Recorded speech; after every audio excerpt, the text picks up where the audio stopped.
خاک وطن رو به جای من بوسک بکن. مایلش. خیر.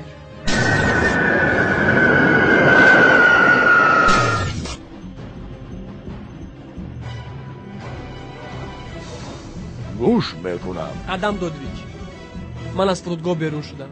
پس به این گفته‌های چی میخوری؟ من به این گفته‌هایم میخوام که مینه سرت را پاش دهم و تو را به جهنم فرستم تا اینکه در نزد خداوند به همه گناه‌هایت جواب بدهی.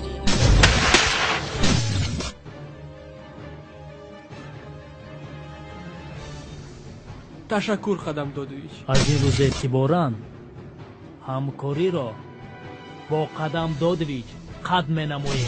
برای گناهایت در نزد قانون جواب میگویی.